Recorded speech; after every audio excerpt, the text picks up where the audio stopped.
Assalamualaikum warahmatullahi wabarakatuh. Alhamdulillahilladzi ja'alana minal qa'imin wa afhamana min ulumiddin. Asyhadu an la ilaha illallah wahdahu la syarika lah wa ashhadu anna Muhammadan abduhu wa rasuluhu alladzi la nabiyya ba'd. Faqad qala Allah ta'ala a'udzu billahi minas syaitonir rajim. Wa ma khalaqtul jinna wal insa illa liya'budun. Wa qala Allah ta'ala aidan Tabarakalladzi biyadihil mulku wa huwa ala kulli syai'in qadir. Allazi khalaqal mauta wal hayata liyabluwakum ayyukum ahsanu amala wa huwal azizul ghafur. Wa qala Nabiyul Karim Muhammad sallallahu alaihi wasallam, man tashabbaha biqaumin fahuwa minhum. Wa qala la yu'minu ahadukum hatta yakuna hawahu taba'an lima ji'tu bihi. Shadaqallahul azim wa shadaqa Nabiyul Karim Muhammad sallallahu alaihi wasallam. Pertama-tama puji dan syukur mari sama-sama kita panjatkan kehadirat Allah Al-Khaliq Al-Mudabbir. Allah Maha Pencipta, Maha Pengatur,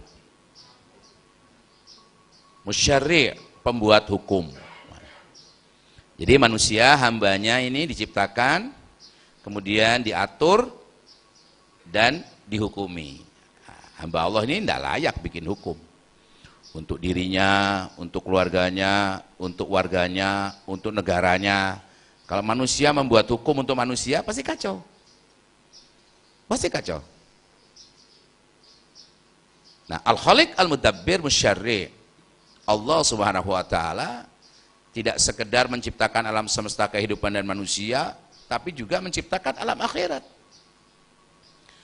Alam sebelum kita, alam yang kita jalani, dan alam yang kemudian kita akan kembali, akhirat, surga dan neraka. Nah, kita orang beriman ini pasti mati, yakin ya, pasti mati. Kemana kalau pulang nanti? Ke akhirat. Kalau tidak ke surga ya ke neraka. Mau kemana? Ayo Bu, mau kemana? Surga apa ke neraka? Ke surga, alhamdulillah. Udah tahu jalannya? Tahu? Ya udah tahu, pulang baik. Oh, kita bahas bareng-bareng. Alhamdulillah.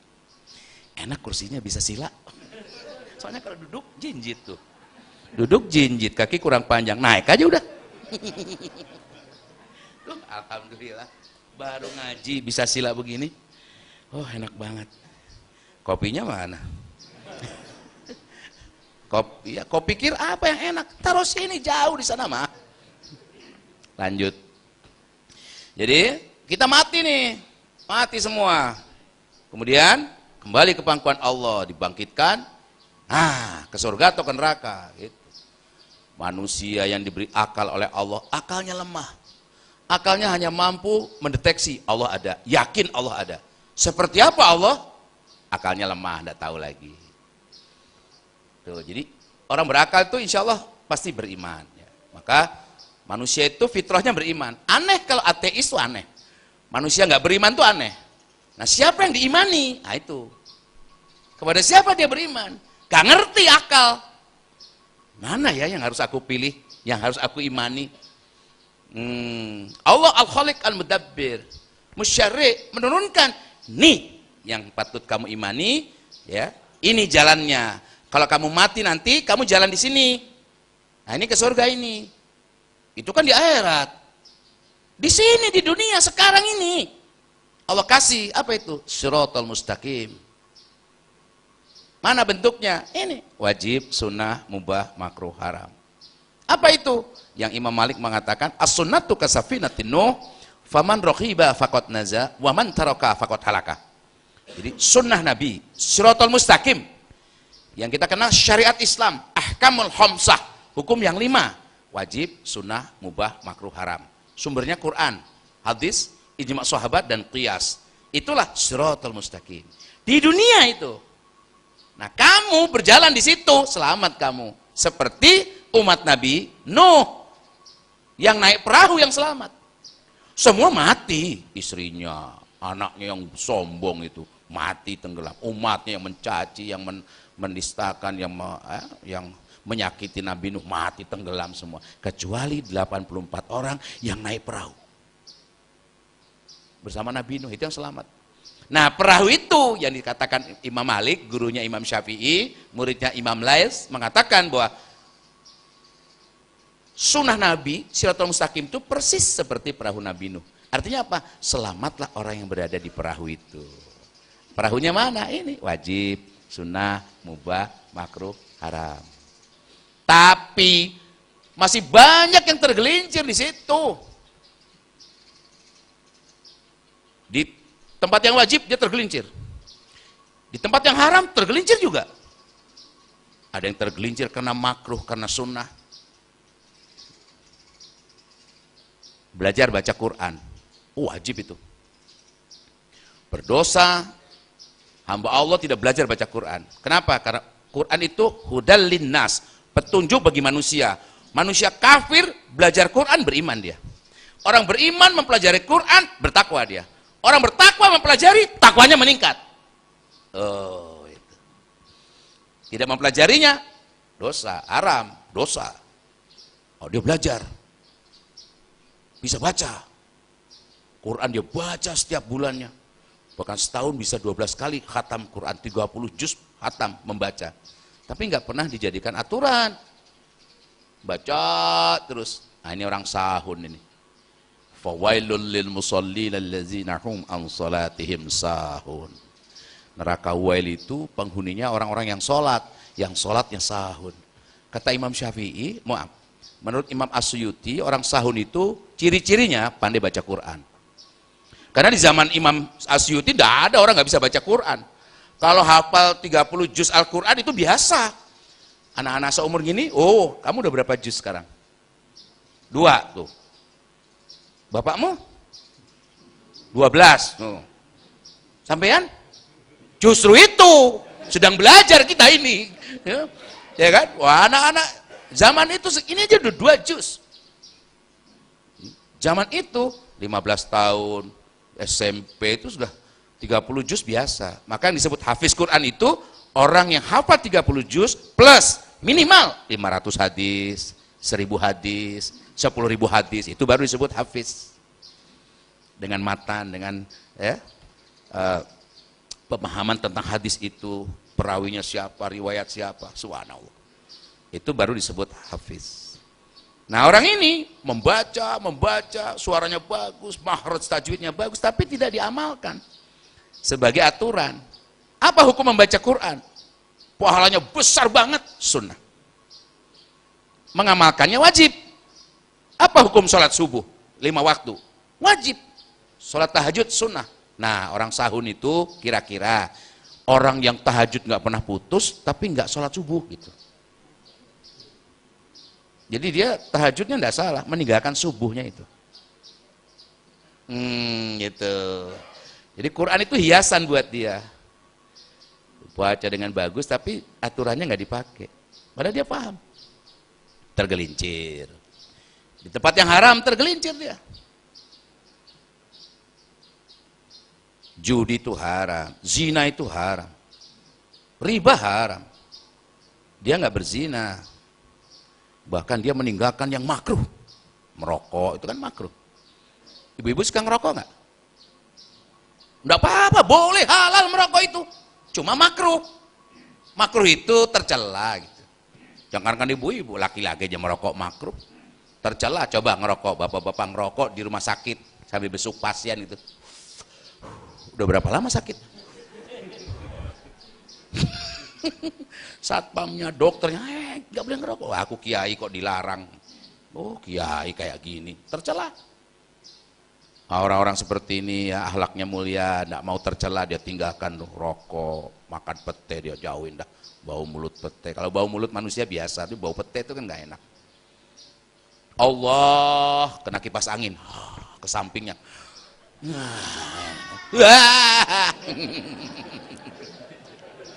Dia ketawa karena bokap gue tuh katanya. Emak gue tuh. Ya, demi kehormatan, harga diri, ya, agar tidak tercela, dia bawa kopi.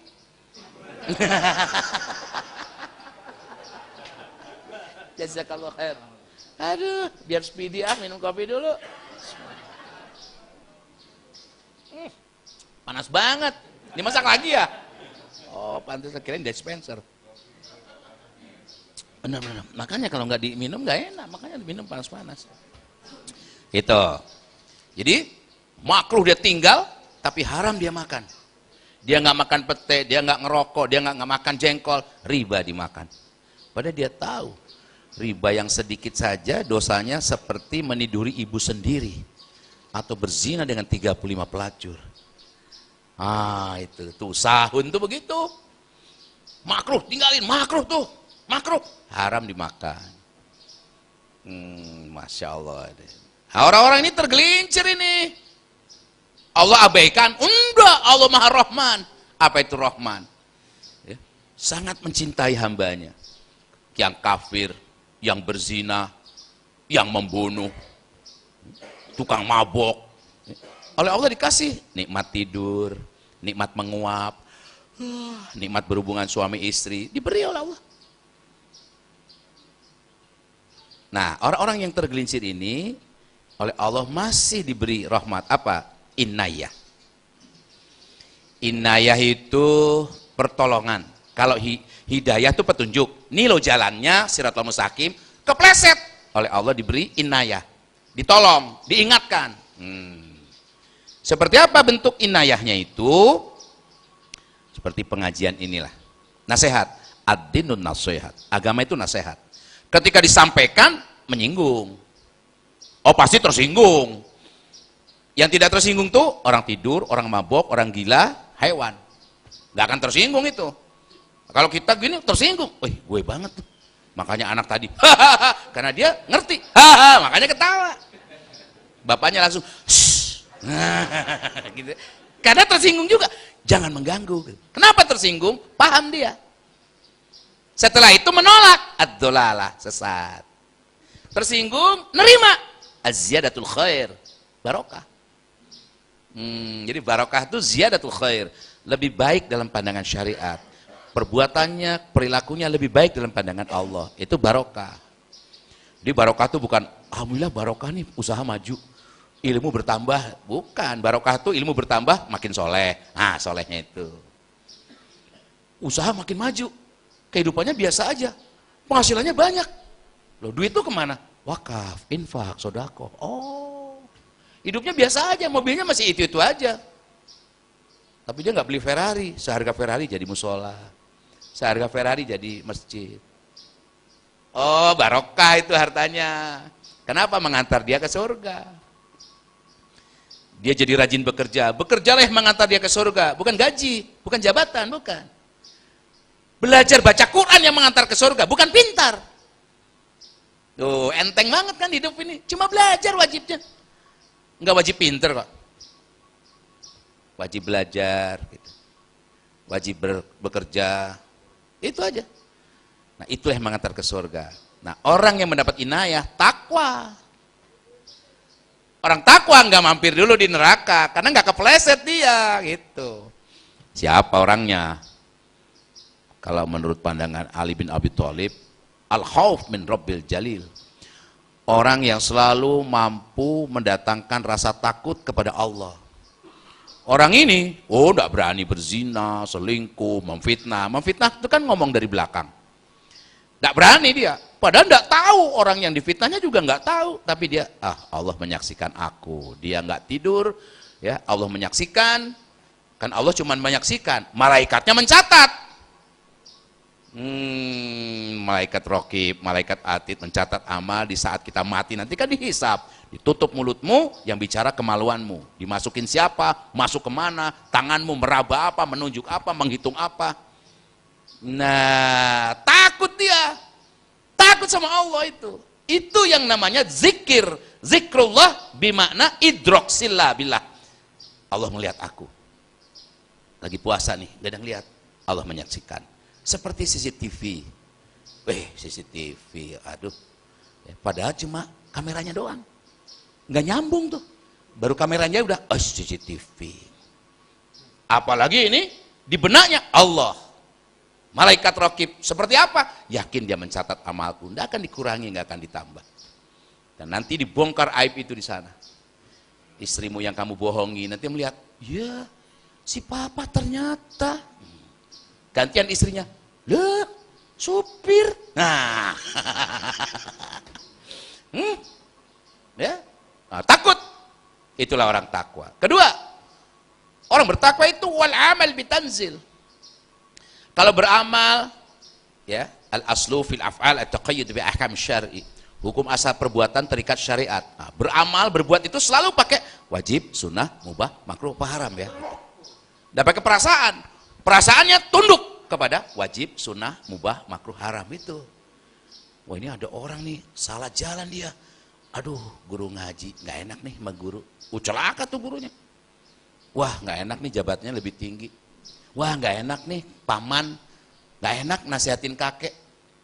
Celaka itu. Ya, orang-orang yang mau celaka kita diemin. Kita lebih besar dosanya. Man asbaha walam yahtama bi amril muslimin. Man asbaha walam yahtama bi amril muslimin falaisa minhum. Barang siapa yang bangun subuh. Orang yang bangun subuh itu kaum muslimin ya. Kafir Quraisy itu kan mabuk-mabukan, bangunnya siang gitu. Nah, yang bangun subuh itu kaum muslimin, tapi dia nggak mikirin. Peduli aja enggak. Ya, mikirin aja enggak, apalagi peduli kepada saudaranya yang mau celaka. Yang mau maksiat, yang nggak sholat, yang nggak berjilbab, yang ngapain. Yang penting keluargaku aja soleh, aku soleh, yang penting golongan kita soleh. Ini falaisa minhum, bukan hum kaum muslimin orang ini. Tapi muslim satu-satunya di sini dia nih. Aku non muslim. Aku Haryadi Wibowo. Satu-satunya muslim di komplek ini. DKM. Falaisa minhum, min dari golongan hum, mereka kaum muslimin. Kenapa? Kamu nggak mendakwahi, karena perasaanmu nggak enak, celaka dia. Ini anak siapa ini? Ini bapaknya, luar biasa. Anak seumur ini dan temennya lari-lari nyebrang jalan tol, ngejar layang-layang. Gimana bapaknya yang melihat? Ayo kejar, atau melarang, ya. Apalagi kakeknya. Bodoh kamu, anakmu ngejar layangan di jalan tol.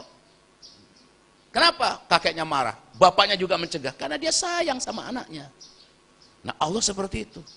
Menyayangi hambanya itu seperti itu, dengan menegur. Ayat-ayat dan sebagainya. Ketika anak itu, jangan main di situ. Nengok dia. Kenapa? Tersinggung. Nengok. Tapi layang-layang lebih menarik. Dia lari meninggalkan kakeknya. Tes, dilindas truk, pecah kepalanya. Kenapa? Tersinggung tapi menolak. Nah itu. Maka kalau tersinggung oleh sesuatu, diperintah sesuatu, pakai ini. Wajib, sunnah, mubah, makruh, haram. Laksanakan atau tinggalkan. Jadi patokan pikiran kita dan perasaan pada syariat. Itu. Nah, itulah orang bertakwa. Orang bertakwa itu kadang-kadang, gue pakai perasaan sih lo ngomong. Loh, kalau pakai perasaan aku enggak nasihatin kamu. Celaka perasaanku mengantarkan neraka. As-sorohatu rohatun. Jadi keterus terangan itu membawa ketenangan. Tenang nih gue udah ngomong sama dia. As-soroha rohah. Terus terang membawa ketenangan. 3. Orang bertakwa itu warridho bil qalil. Ridho dengan penghasilan yang sedikit. Kenapa sedikit penghasilannya? Wah, apalagi zaman sekarang. Apa sih yang nggak riba? Kerja aja mesti nyogok, nggak kerja. Padahal gelarnya tinggi. Mencuri ya gak berani dia.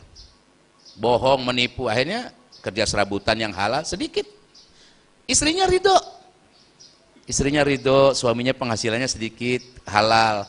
Tapi istrinya bangga banget. Suamiku orang kaya. Buktinya apa? Kalau sholat subuh tidak pernah di rumah, selalu di masjid. Dapat apa dia? Pertama dapat pahala berjalan ke masjid, berwudu, sholat tahiyatul masjid. Kedua dia dapat dunia dan seisinya. Kenapa? Sholat sunnah fajar, qobla subuh. Sunnah fajar 2 rakaat. Dunia dan seisinya lebih baik bagimu. Ada apa di dunia? Miliaran berlian. Cincin aku aja mahal nih. 1 biji mahal ini. Kalau 1 miliar biji berapa coba? Punya siapa? Punya laki-laki yang sholat subuh berjamaah, sebelumnya sholat sunnah fajar. Laki-laki itu ditanyakan kepada istrinya, berapa lama suamimu sholat di masjid? Wah, adalah 3 tahunan Pak Ustadz. Berarti sudah dikasih 1000 dunia oleh Allah. Yang diisi dunia itu ada miliaran ton ikan, setiap hari diambil berapa triliun itu. Wah, itu milik siapa? Laki-laki yang sholat subuh berjamaah. Berat. Tuh, pede aja dia. Kenapa? Rizki Allah yang kasih, nggak usah dicari-cari, dia datang kok. Terus ngapain dong disuruh kerja? Ibadah. Nah, bekerjanya yang ngantar ke surga, bukan hasil dari rizkinya itu. Nih artis nih, duit gue banyak banget. Begitu tobat, habis dalam waktu 3 bulan, bangkrut. Begitu istri lari lagi, waduh capek.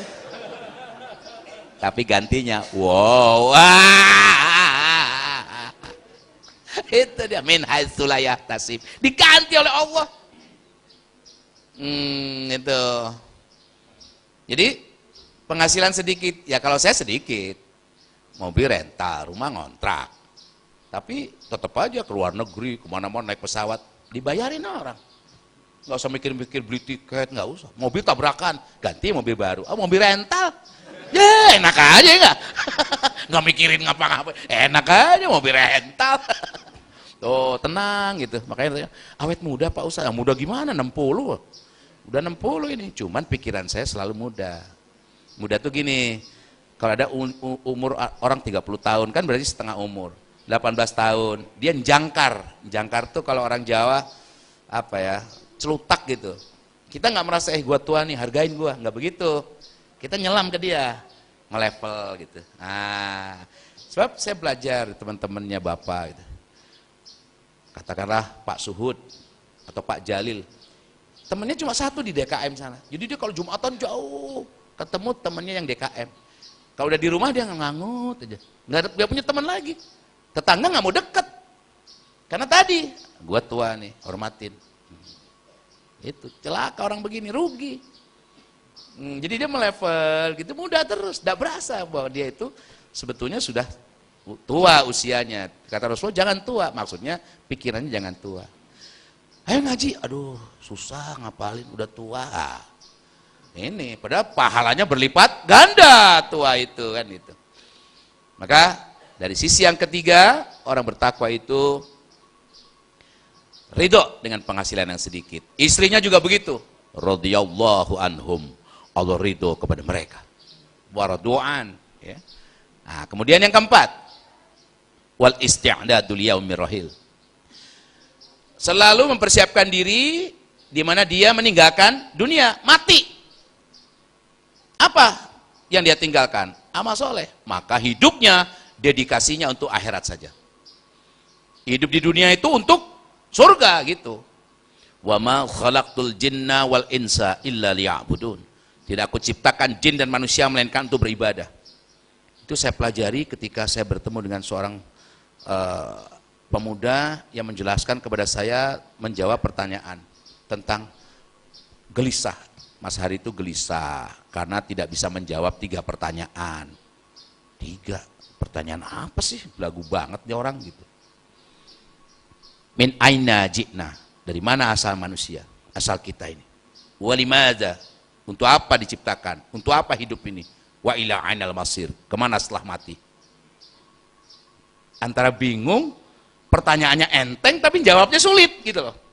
Saya diem aja, karena tahu ya kalau orang sok ngomong itu celaka kalau salah kan. Saya diem aja. Maksud nanya gitu apa, saya bilang gampang aja ya katanya. Dari mana asal manusia? Dari Allah. Ya saya yakin, oke. Nah berarti Mas Hari termasuk golongan orang yang ma'rifatullah. GR, ma'rifat kan, terkesan ma'rifat gitu. Ma'rifat itu memiliki pengetahuan tentang Allah. Meskipun Allah tidak terlihat, tapi yakin Allah ada. Dengan melihat ciptaannya, pasti ada yang menciptakan. Gini-gini Mas Hari, kalau ada orang kentut di ruangan, tercium baunya, nggak dengar tapi bau, yakin nggak ada yang kentut? Iyalah, baunya sampai kok. Siapa yang kentut? Ya nggak tahu, perlu informasi. Tapi yakin ada yang kentut, ada baunya nyampe. Nah itu kan dengan akal tuh. Nah dengan melihat alam semesta dan kehidupan ini, kita yakin siapa yang menciptakan kita? Allah. Tahu dari mana? Dari Quran. Kemudian dari mengkaji Quran, oh Quran itu bikinan manusia, salah. Bikinan Nabi Muhammad, gak mungkin. Jadi apa? Wahyu. Pendek aja nih, saya pendek-pendekin. Nah wahyu tidak pernah salah, karena dia kalamullah. Ya, kalamullah itu bagian dari ucapan Allah. Nah, bagian integral dari Allah. Alam semesta ini ciptaan Allah. Nah, kalamullah itu bagian integral dari Allah. Di Quran itu ya Allah itu sendiri. Gitu, firman. Yakin gitu. Manusia berasal dari Allah. Ya, terus ngapain? Untuk apa manusia diciptakan? Ya tanya sama Allah. Dijawab dalam surah Az-Zariyat ayat 56. Wa ma khalaqtul jinna wal insa illa liya'budun. Tidak kuciptakan jin dan manusia melainkan untuk beribadah. Yakin? Naik derajatnya dari ahli marifat menjadi ahli hakikat. Bahwa hidup itu hakikatnya hanya untuk beribadah saja kepada Allah. Tidak ada lain. Maka cuma sebentar di dunia ini 1000 tahun paling lama Nabi Adam. Umat Nabi Muhammad paling 60-70 tahun. 1,5 jam lah di dunia untuk memperoleh akhirat yang tidak ada ujung waktunya. Nah siapa ahli hakikat itu?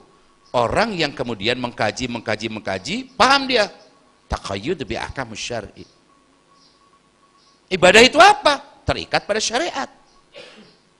Mana syariatnya? Bikin sendiri? Gak bisa.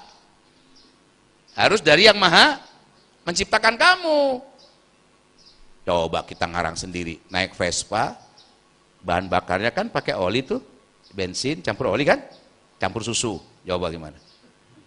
Cuma susu dikit aja. Menyalahi aturan. Jadi manusia tidak bisa bikin hukum. Diturunkanlah hukum. Wajib, sunnah, mubah, makruh, haram. Apa itu syariat Islam? Orang-orang yang tunduk patuh pada syariat. Dalam segala aspek kehidupannya. Mutta'an, dia muti'an. Senantiasa dia taat. Siapa dia? Takwa. Itu. Jadi orang ini akan mendapat syafaat dari Rasulullah. Asy-syafa'atu yanaluha, ya. Man kana muti'an. Syafaat itu bisa diperoleh oleh orang-orang yang muti'an, yang senantiasa taat setiap saat kepada li Rasulillahi ta'ala. Li Rasulillahi kamila.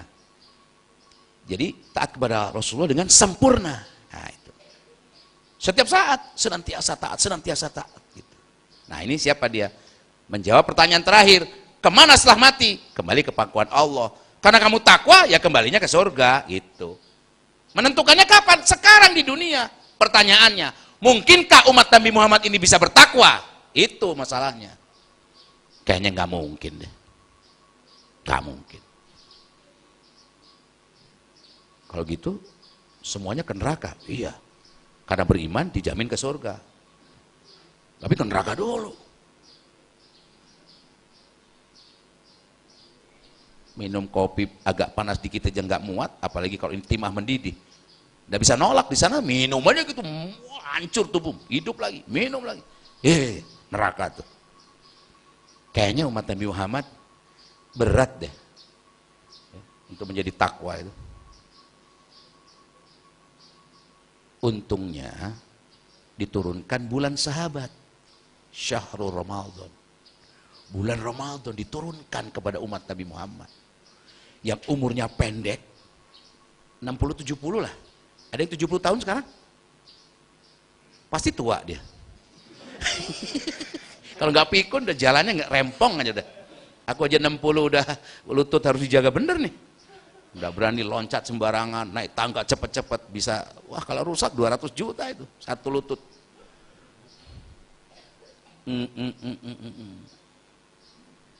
Terus kemudian berpikir subhanallah.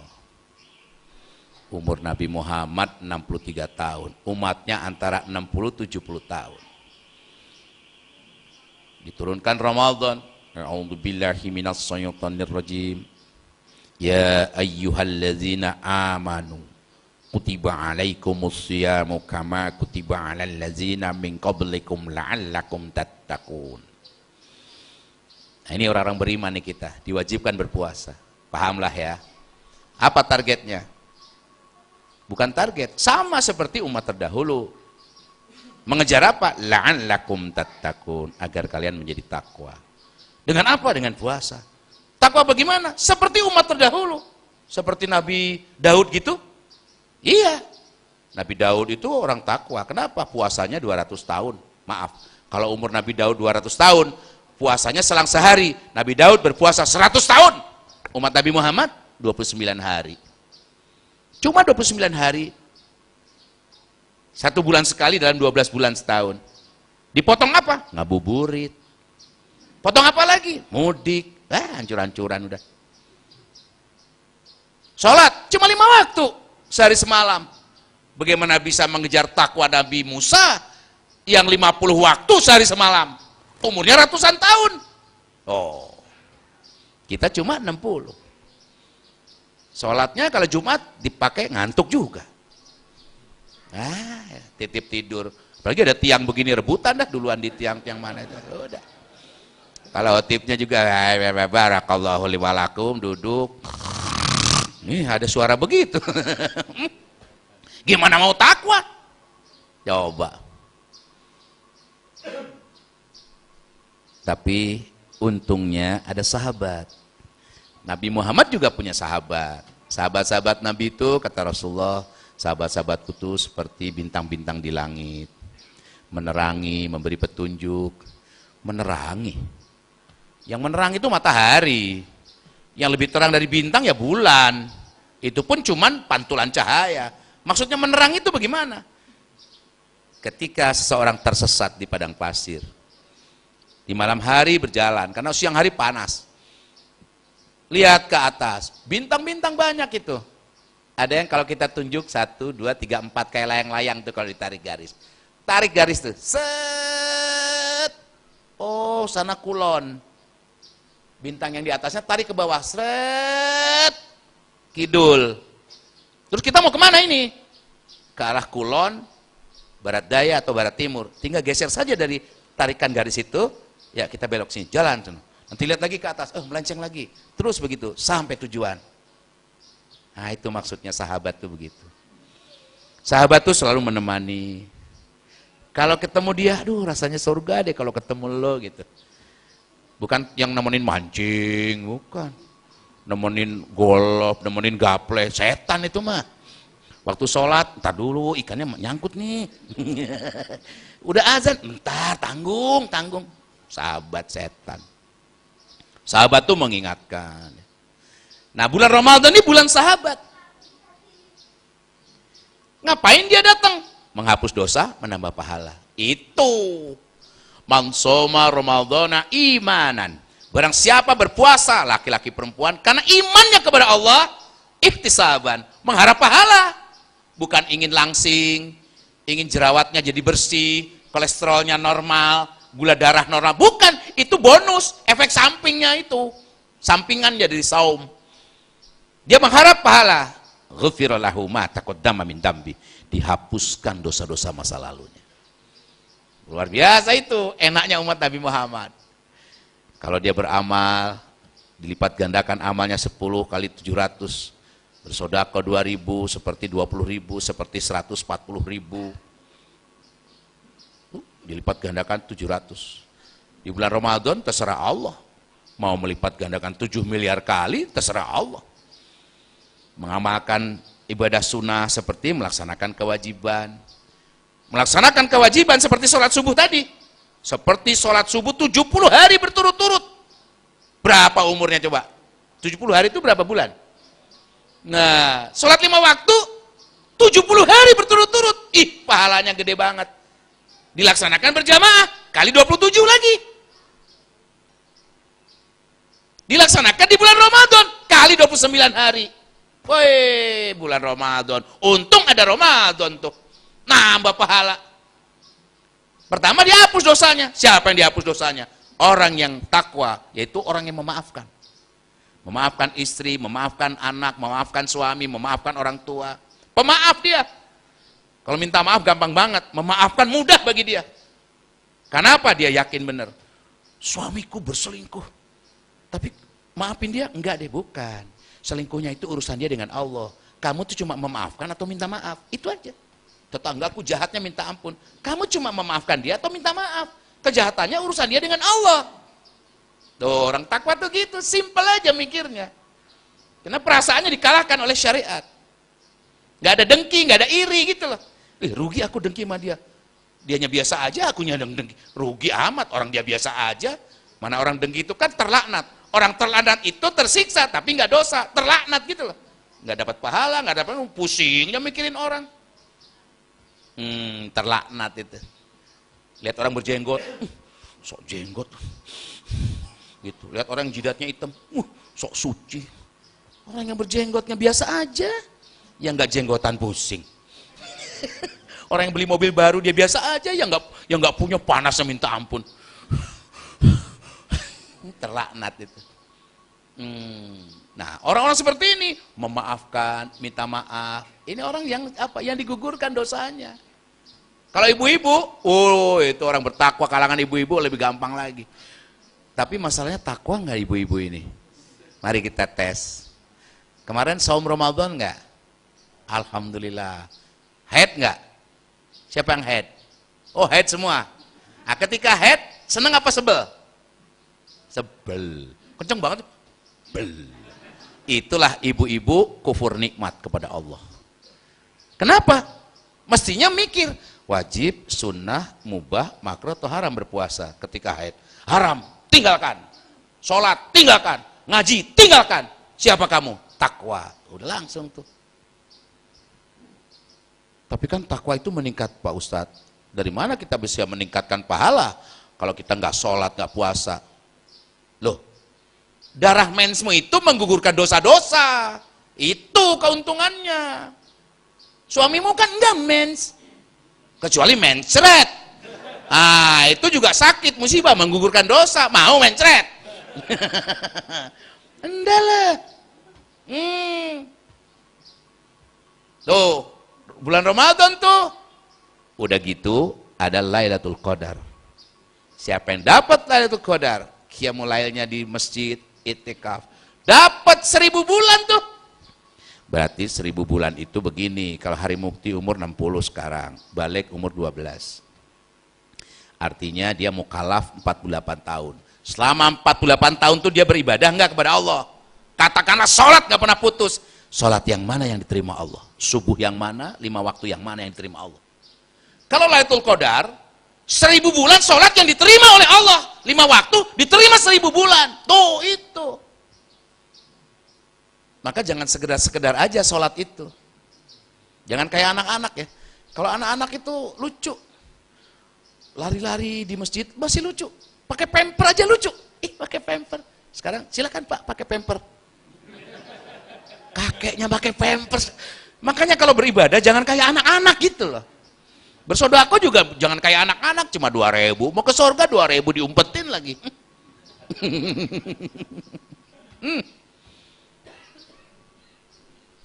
Lailatul Qadar. Berarti umurmu katakanlah dihapus dosanya, tinggal sisa pahala. Tambah pahala yang tadi plus 1000 bulan. Bisa jadi puasamu bulan kemarin itu setara dengan ketakwaan Nabi Daud. Dia habis Ramadan masuk Syawal. Syawalnya udah habis, 6 hari Syawal dipenuhi dan berdoa terus, ya Allah terimalah. Taqabbalallahu minna wa minkum. Ya, semoga Allah mengkabul amalku Ramadan ini kalau sedang musafah. 6 bulan tuh begitu terus. 6 bulan menjelang Ramadan berdoa, masukkan aku ke Ramadan ya Allah. Apalagi di bulan Sya'ban, dia persiapkan dirinya, saum Senin Kemisnya, infak sodakohnya, tadarusan Qur'annya, senantiasa taat kepada Allah. Sehingga mudik dan sebagainya kecil. Buktinya pada mati 18 orang tuh mudik.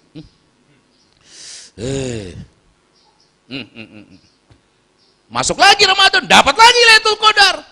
Ada yang dapat sampai 5 kali, bisa setara dengan Nabi Adam. Apalagi dapat 10 kali lewat ketakwaan Nabi Adam.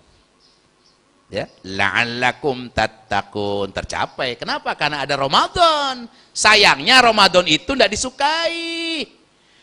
Ciri-ciri orang yang nggak suka Ramadan, lihat aja kalau 2, 3, 4 hari sebelum Ramadan. Kalau orang Bogor bilang, cucurak yuk, cucurak. Ngapain cucurak? Munggahan, ngapain? Makan-makan. Nanti nggak bisa lo bulan Ramadan. Mana pengajian dibubarin lagi. Kita kan sibuk. Makan-makan seolah-olah akan tersiksa di bulan Ramadan gitu.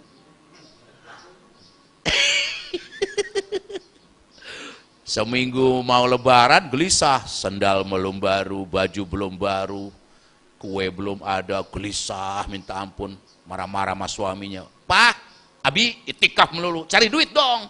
Bawang goreng belum ada, kacang belum ada. Loh, ini untuk surga, korupsi kek, ya. THR belum datang, istri setan ini.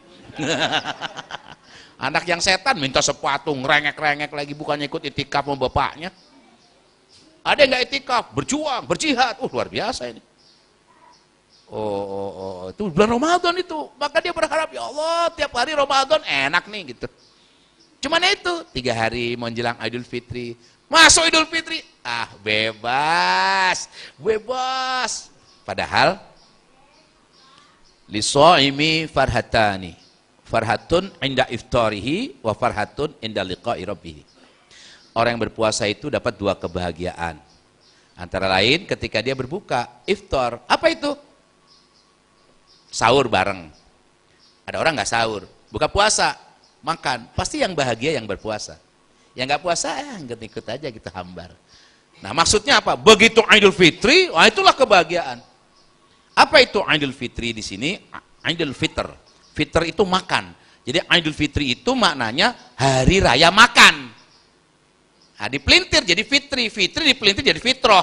Maka setiap orang yang berpuasa kembali ke fitroh. Enggak. Karena hari itu hari raya makan gitu loh. Tidak boleh ada yang berpuasa, haram berpuasa pada hari itu. Itu. Hari itu ada orang yang kembali ke fitrah, bisa jadi. Yang saumnya diterima Allah, takwa, bisa jadi. Kembali seperti bayi. Makanya bukan minal aidin wal fa'izin, bukan. Taqabbalallahu minna wa minkum. Mudah-mudahan amalku dan amalmu diterima itu. Jadi tidak ada jaminan di hari kemenangan. Menang lawan siapa? Kamu senang ditinggalin Ramadan. Alhamdulillah. Alhamdulillah, udah ngomongin orang lagi deh tuh. Kemarin aku nggak ngomong, nggak enak masih puasa. Sekarang nih. Kalah dia. Jadi salah ya. Kita rayakan hari kemenangan. Menangnya itu gini. Hari kemenangan itu ketika dia mati husnul khotimah. Ketika dia berjalan meniti siratal mustaqim nggak kepleset. Sampai di ujung terbuka pintu ar-royan bagi orang berpuasa, selamat. Pada hari yang kemenangan itu dia masuk surga. Pada hari kelima, hari kemenangan, dia bertemu dengan Allah. Itulah orang yang menang. Nanti, menentukannya sekarang di dunia ini. Untungnya ada Ramadan gitu. Kalau nggak ada Ramadan, nggak kekejar deh tuh pahala takwa. Nggak dapet. Dari cerita yang tadi, kok kayaknya kita nggak termasuk kan gitu. Nah, dari sekarang nih, ya, kedisiplinan sholat subuh berjamaah. Pokoknya setiap sholat berjamaah, usahakan aja berjamaah. Kalau sampai di rumah berjamaah dengan keluarganya, begitu. Usahakan berjamaah. Sempurnakan. Habis sholat baca Quran. Ya minimal lah 2 kebet, baca aja. Kalau yang sudah bisa baca, kalau tidak bisa baca ya belajar. Kalau sudah bisa, hafalkan sehari 1 kebet atau 2 kebet itu untuk menghatamkan. Dibiasakan setiap habis sholat. Jadikanlah itu habit, kebiasaan. Kalau Felixio bilang habit. Felixio tuh orang Tionghoa, kafir, musyrik ya. Buddha dia. Tapi dia itu kalau sehari-hari baca buku itu bisa setahun 100 buku. Buku apa aja dibacanya. Banyak pintar orang itu. Dia masuk Islam, udah diundang belum ke sini? Coba diundang, Felixio. Ya. Luar biasa itu orang. Karena dia menjadikan baca buku ibadah itu habit, kebiasaan gitu. Bukan berat jadinya. Allahu Akbar, Allahu Akbar. Oh, udah tahu nih sholat. Sebelumnya udah wudhu, maka nggak pernah putus wudhu. Mendawamkan wudhu nggak putus tuh susah. Habis ngapain aja wudhu gitu loh. Cobain deh. Nah itu. Jadi begitu mendengar azan, oh sholat wajib, sunnah, buah, makruh, haram, sholat. Gitu. Jangan, ya udah azan lagi. Baru aja kok udah azan. Tadi azan apa? Asar. Yang tadi zuhur. Lalu ngapain? Lah gua lupa mancing. Ya. Habitnya mancing, gak hebat. Kalau ingin anakmu hebat, dirimu hebat, jadikanlah ibadah habit, kebiasaan. Wah enak itu, mau sudah tua, mau masih muda, habit. Untungnya datang Ramadan yang memberikan syafaat. Rasulullah memberikan syafaat. Ramadan menghapus dosa, menambah pahala, dapat Lailatul Qadar. Rasulullah memberikan syafaat. Kenapa dapat syafaat? Karena dia muti'an, senantiasa taat pada syariat itu. Nah mulai hari ini kita taati syariat. Yang nggak bisa baca Quran, hidupkan masjid ini untuk belajar baca Quran. Jangan malu baru belajar. Orang tua yang sukses adalah anak-anaknya jauh lebih banyak hafalannya, jauh lebih soleh dari dia. Itulah bapak yang berhasil, bapak yang soleh. DKM yang berhasil, penggantinya lebih baik. Istri-istri, ibu-ibu yang berhasil, anak-anaknya lebih soleh. Ya, ibu-ibu ini lihat pakaiannya, subhanallah. Nanti habis ini dibuka lagi, itu nggak mutian itu. Kok ketawa? Berasa ya? Dia bilang gue banget. Suaminya dosa itu, menanggung dosa istrinya itu. Maka istri-istri tidak perlu sholat ke masjid kalau tidak sanggup ya dengan pakaian di berjalan terbuka. Karena bagi wanita lebih sempurna sholat di rumahnya. Bagi laki-laki di masjid. Berat. Bapak Ibu yang dirahmati Allah, waktu saya berceramah sampai jam 6. Nanti dilanjutkan dengan makan-makan. Oh, tanya jawab. Sebelum tanya jawab, saya istirahat dulu ngopi. Ada mungkin sedikit pemaparan dari aktivitas saya sekarang yang diwakili oleh Ustadz Mahdi Muhammad dari Badan Wakaf Al-Quran. Fal yatafadhal.